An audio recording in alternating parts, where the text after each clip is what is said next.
ছিল ছোট্ট টুনি পাখি। টুনি বটগাছের ডালে ছোট্ট বাসা বেঁধে থাকতো। সে ছিল খুবই হাসি খুশি ও পরিশ্রমী একটি পাখি।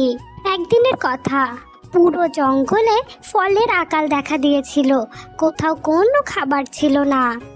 টুনি আর বাকি সব পাখিরা মিলে পুরো জঙ্গলে খাবার খুঁজতে থাকলো, কিন্তু কোথাও কোনো খাবার পেল না।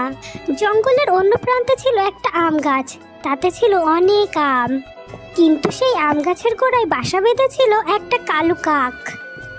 কেউ যদি সেই গাছ থেকে আম পাড়তে যেত, তাহলে কালু কাক তাদেরকে সেখান থেকে তাড়িয়ে দিত। কি রে টুনি, তুই আমার কাছ থেকে আম খেতে এসেছিস, সাথে আবার তোর বন্ধুদেরকেও নিয়ে এসেছিস? এক্ষুনি দূর হয়ে যায় এখান থেকে। তখন টুনি বলে, কিন্তু কালু দাদা, এই গাছের আম তো এই পুরো জঙ্গলের সকল পাখিদের, তুমি একা একা এর উপরে অধিকার দেখাতে পারো না। তখন কালু টুনি আর বাকি পাখিদের সেখান থেকে তাড়িয়ে দেয়। টুনি আর তার সকল বন্ধু কোনো উপায় না পেয়ে সেখান থেকে চলে আসে। খাবার না পাওয়ার কারণে টুনি আরো এদিক ওদিক খাবার খুঁজতে থাকে। তখন টুনির নজর যায় বহু দূরে স্ট্রবেরির একটা মাঠের দিকে।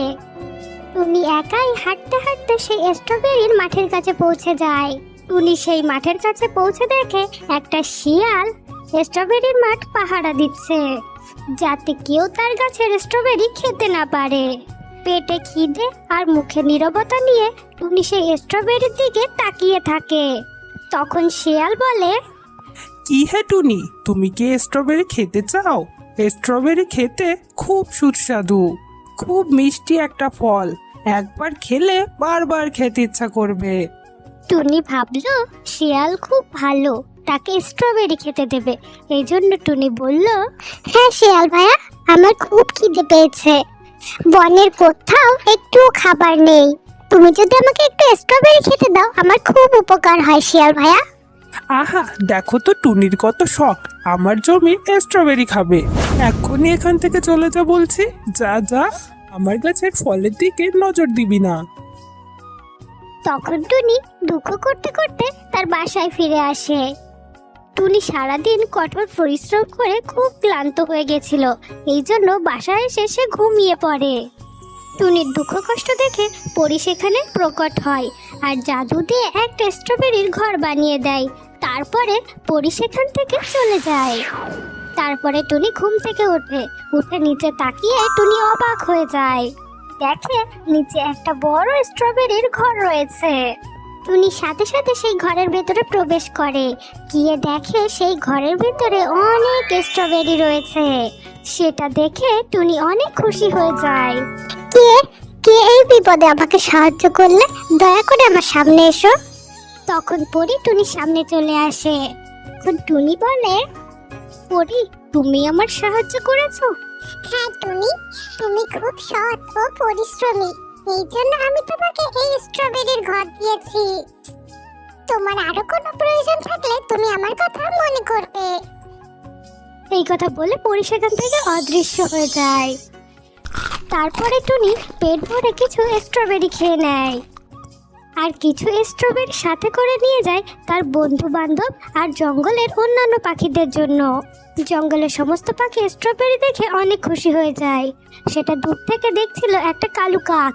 কালু বলে, জঙ্গলে কোথাও খাবার পাওয়া যাচ্ছে না, আর টুনি এত সুস্বাদু স্ট্রবেরি কোথা থেকে আনলো?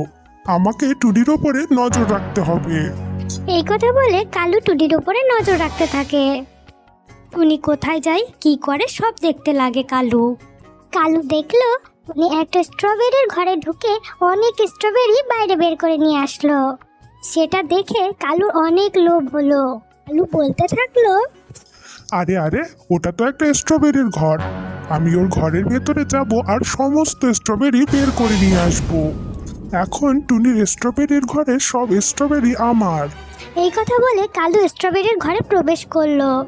কালু ভেতরে গিয়ে দেখে সেখানে কোনো স্ট্রবেরি ছিল না, সেখানে ছিল বড় বড় বিষধর সাপ।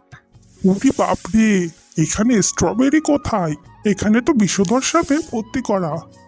আমাকে ছেড়ে দাও, আমি আর কখনো লোভ করব না। কিন্তু সাপেরা কালুর কোনো কথাই শোনে না, কালুকে ছোবল মারে আর কালু সেখানেই মারা যায়। তারপরে টুনি সেখানে স্ট্রবেরি নিতে যায়। গিয়ে দেখে সেখানে কালু মরে পড়ে আছে। তখন টুনি বুঝতে পারে নিশ্চয়ই কালু লোভ করে তার ঘর থেকে স্ট্রবেরি নিতে এসেছিল, তাই জন্য তার এমন পরিণতি হয়েছে। এই জন্য বলে লোভ করা ভালো নয়, লোভ করলে তার পরিণতি কখনোই ভালো হয় না। এরকম আরো মজার মজার ভিডিও পেতে চ্যানেলটি সাবস্ক্রাইব করে দাও।